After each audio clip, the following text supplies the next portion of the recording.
નમસ્કાર મેડમ, શ્રી સમસ્ત ગુજરાત બ્રહ્મ સમાજ આજે શું કાર્યક્રમ રાખવામાં આવે છે? નવલી નવરાત્રિના પ્રથમ દિવસે અમારા બ્રહ્મ સમાજના દીકરા દીકરીઓ વડીલો બધા જ આજે મોટી સંખ્યામાં નવરાત્રિના ગરબા ગાવા માટે માતાજીના ગરબા ગાવાનો ઉમંગ અને ઉત્સાહ અનેરો હોય. એમાં પણ અમારો બ્રહ્મ સમાજ હંમેશા ઉત્સાહથી દરેક ઉત્સવ ઉજવી રહ્યા છે. ત્યારે આજનો દિવસ અને એ પણ પહેલી નવરાત્રિનો દિવસ એક વર્ષ પછી જ્યારે ગરબા ગાવાનો સમય આવે એ પહેલો દિવસ તો કેવો અમૂલ્ય હોય. તો મોટી સંખ્યામાં બેન દીકરા દીકરીઓ બધા જ આનંદ ઉલ્લાસથી સરસ મજાના ગરબા ગાઈ રહ્યા છે. Thank you very much madam. નમસ્તે મેડમ, આપનું નામ અને સમિતિ જણાવીને મને મેસેજ આપશો. ધારણીબેન અનિલ કુમાર શુક્લ, સમસ્ત ગુજરાત બ્રહ્મ સમાજના મહિલા પ્રમુખ. હવે પછીના આપણા કાર્યક્રમો શું છે જણાવશો? નવમી નવરાત્રિના પ્રથમ દિવસે આજથી જ અમારી નવદુર્ગાઓ જે પૂજા કરવાની હોય આજથી પાલિકાની પૂજાની શરૂઆત થઈ ગઈ. 9 દિવસ એટલે આઠમ સુધી એ બધી જ પાલિકાઓનું અમારા 20 વિભાગ છે. દરેક વિભાગમાં પાલિકાનું પૂજન થશે. હર વર્ષે પહેલેથી જ કરતા આવ્યા છીએ, પણ અમારા દરેક વિભાગમાં પાલિકાનું પૂજન કરવાનું આયોજન કર્યું છે. પછી અમારે શસ્ત્ર પૂજન, આના પછીનો પ્રોગ્રામ છે શસ્ત્ર પૂજન. એ પણ આપણે દશેરાએ જે થતો હોય એનું પણ આયોજન કર્યું છે. ત્યાર પછી અમે નવરાત્રિ પૂર્ણ થયા પછી શરદ પૂર્ણિમાના દિવસે દૂધ પૌવાનું આયોજન કરવામાં આવેલું છે. દિવાળી પછી અમે ગેટ ટુગેધર માટે મોટી સંખ્યામાં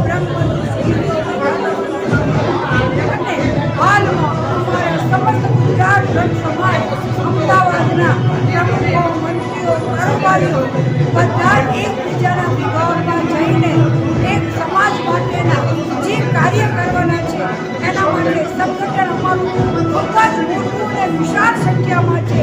તો વિશાળ સંખ્યાને શું કાર્ય કરવું છે એમના મનની વાત જાણવા માટે મોદીજીના જેમ મન કી બાત એમની પાસે જઈને જાણવા માંગે છે.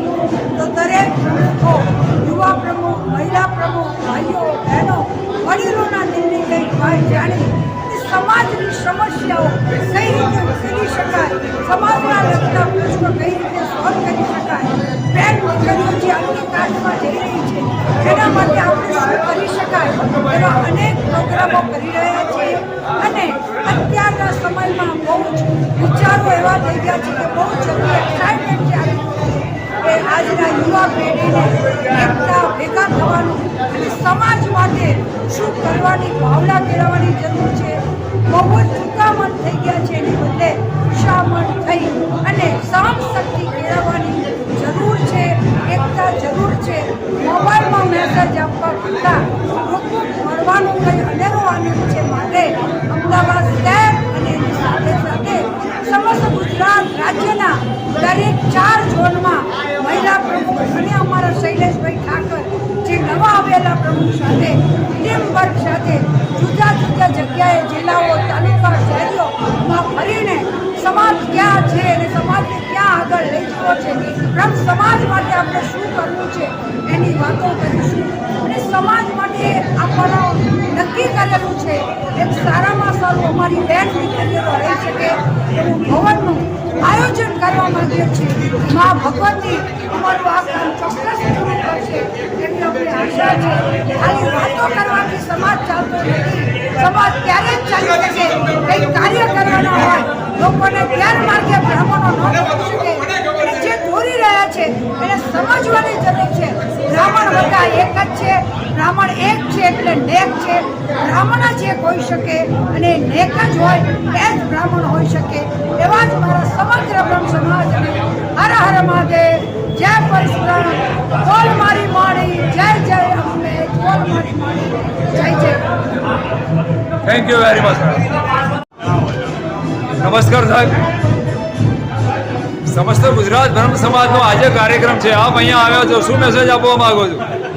સૌ પહેલાં આજની નવરાત્રિના પાવન અવસર પર સમગ્ર અમદાવાદ કર્ણાવતી શહેર ગુજરાત રાજ્ય અને દેશભરના સનાતની હિન્દુ ધર્મને માનનારા બધા જ ભક્તોને, માતાના ભક્તોને હું નવરાત્રિ મહોત્સવની શુભકામનાઓ પાઠવું છું. મને આનંદ છે કે ગુજરાત બ્રહ્મ સમાજ અમદાવાદ શહેરની મહિલા અને યુવા પાંખે આજના પ્રથમ દિવસથી જ આદ્ય શક્તિની આરાધનાની આ તપશ્ચર્યા શરૂ કરી છે, આરાધના શરૂ કરી છે. અને આ માતાજીની અસીમ કૃપા, એમની આરાધનાને કારણે આવા અનેક જગ્યાએ આજથી નવરાત્રિના મહોત્સવની શરૂઆત થઈ રહી છે. ત્યારે હું સર્વને શુભકામનાઓ પાઠવું છું. આદ્ય શક્તિ આપણા વ્યક્તિગત જીવનમાં, પારિવારિક જીવનમાં, સામાજિક જીવનમાં અને અગત્યનું આપણા રાષ્ટ્રીય જીવનમાં, સનાતન ધર્મના રાષ્ટ્રીય જીવનમાં આપણને માતાજીની અસીમ કૃપા મળી રહે. આપણે બધા સૌ આ ભારત માતાના સંતાનો તરીકે સનાતની ધર્મના એક ઉપાસકો તરીકે આની આરાધના કરતા રહીએ એ શુભેચ્છા. Thank you very much sir.